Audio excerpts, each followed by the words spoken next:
इसमें कोई दो राय नहीं है कि कोरोना संक्रमण के काल में जिस तरीके से पिछले लगभग 1.5 साल से लॉकडाउन की स्थिति है, सब कुछ ठप सा है लगभग। इसमें कोई अगर विभाग या कोई क्षेत्र सबसे अधिक प्रभावित होता है तो वो है शिक्षा का क्षेत्र और शिक्षा विभाग। हमारे सभी शिक्षण संस्थान पिछले 1-1.25 साल से लगभग बंद है। और आप समझ सकते हैं कि अगर शिक्षण संस्थान बंद है तो पढ़ाई व्यवस्था, शिक्षण प्रणाली ये बुरी तरह प्रभावित होती है। इसलिए हम लोग शिक्षा विभाग की तरफ से एक तरह से तत्पर हैं कि कैसे हम लोग अपने शिक्षण संस्थानों को फिर से खोलकर छात्रों की पढ़ाई सुचारू रूप से चलाएं। लेकिन दूसरी तरफ ये भी बात सही है कि हम विद्यालयों को खोलना तो चाहते हैं, लेकिन छात्रों के स्वास्थ्य की कीमत पर नहीं, छात्रों के जान को जोखिम में डाल के हम अपने शिक्षण संस्थानों को नहीं खोलना चाहते हैं। इसीलिए हम लोग उपयुक्त समय का इंतजार कर रहे हैं। और आज जब कोरोना संक्रमण का द्वितीय चरण, जो पहले चरण से ज़्यादा घातक था, लगभग समाप्ति की ओर है। हालांकि हम अभी कुछ कह नहीं सकते हैं, किसी समय की स्थिति भयावह हो जाती है। तीसरे दौर की भी संभावना व्यक्त की जा रही है। लेकिन अभी जो सरकार ने निर्णय लिया है 6 जुलाई तक इस जो अनलॉक का फेज है उसके बारे में गाइडलाइन जारी किया है, हम समझते हैं कि स्थिति जिस गति से अभी सुधर रही है उसी गति से सुधार बरकरार रहा तो 6 जुलाई के बाद धीरे धीरे आम जनजीवन सामान्य होने की तरफ बढ़ चलेगा। वैसी स्थिति में हम लोगों के विभाग की मानना है, या हम लोग के विभाग का मानना है कि हमारे संस्थान खुले।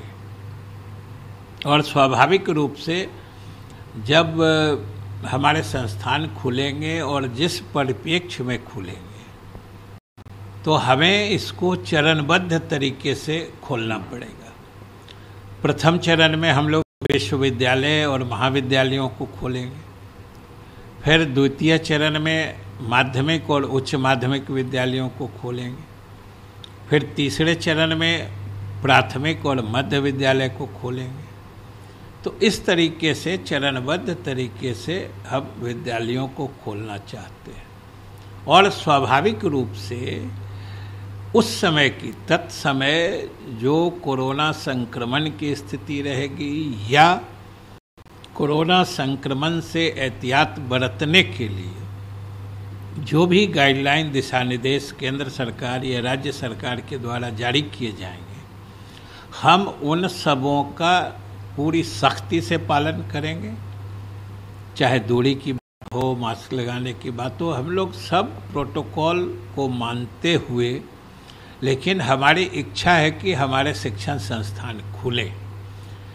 लेकिन उस समय जो स्थिति होगी उसके आकलन के बाद ही कुछ अंतिम रूप से निर्णय लिया जा सकता है। इसीलिए हमने कहा है कि 6 जुलाई के बाद एक तिथि निश्चित करके, एक तिथि मुकर्रर करके हम लोग अपने शिक्षण संस्थानों को चरणबद्ध तरीके से खोलना चाहते हैं।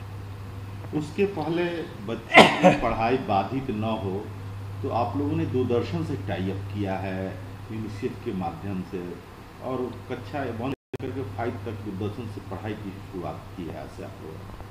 हाँ, वो एक अच्छा पहल है, हम लोगों ने शुरू की है दूरदर्शन से। और यूनिसेफ से चूँकि अभी लगातार हमारे विद्यालय बंद हैं आप समझ सकते हैं कि माध्यमिक या हायर एजुकेशन माने महाविद्यालयों या विश्वविद्यालयों के हमारे छात्र जिनकी थोड़ी उम्र ज़्यादा होती है, वो लोग तो अपनी पढ़ाई के प्रति जागरूक और सजग भी रहते हैं, लेकिन छोटे बच्चों में पढ़ाई के प्रति वो सजगता नहीं रहती है। वो को तो खेलने कूदने की उम्र होती है, वो तो विद्यालय जाते हैं तब पढ़ने लिखने की मानसिकता और मानसिक अनुशासन बनता है उनके मस्तिष्क में, वो हो नहीं पा रहा है।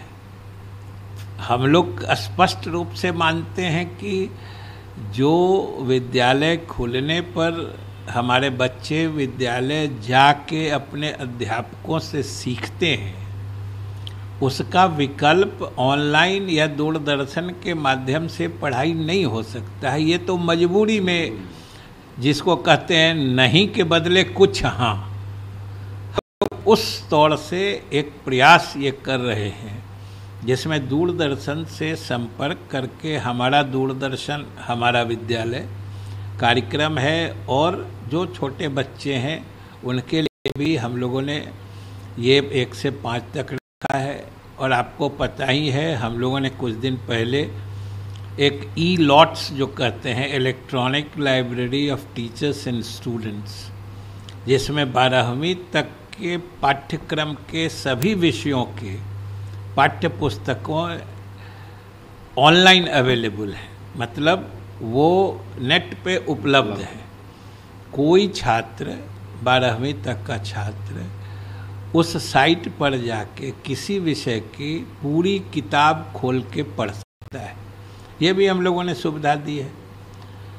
दूसरी हम इस स्थिति से भी सजग हैं कि खास के बिहार में जो गरीबी है या हमारे देहाती क्षेत्रों में जो डिजिटल डिवाइड जिसको कहते हैं, गरीब लोगों में जिस ढंग से इस डिजिटल दुनिया से वाकफियत नहीं है, तो हमारे बच्चे, उस वर्ग के बच्चे इसका पूरा लाभ नहीं उठाएंगे, क्योंकि हम स्मार्ट मोबाइल फोन से पढ़ाई की बात कर रहे हैं, हम दूरदर्शन से पढ़ाई की बात कर रहे हैं। हमारे बहुत सारे गरीब परिवारों के बच्चे ऐसे हैं जिनके घर में न दूरदर्शन है न स्मार्टफोन है, तो वो तो फिर वंचित ही रह जा रहे हैं। तो ये सरकार के संज्ञान में है, और हम लोग ये भी कोशिश करें कि जब से हम लोग विद्यालय शुरू करेंगे तो ये पीछे जो नुकसान हुआ है उसकी भरपाई हम कैसे करें,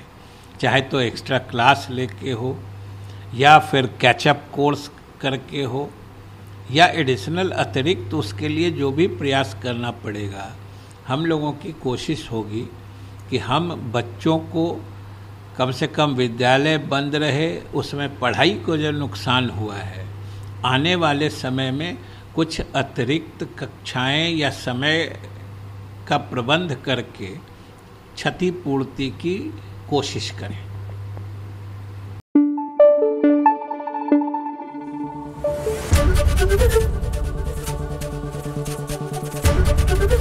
एबीपी न्यूज आपको रखे आगे।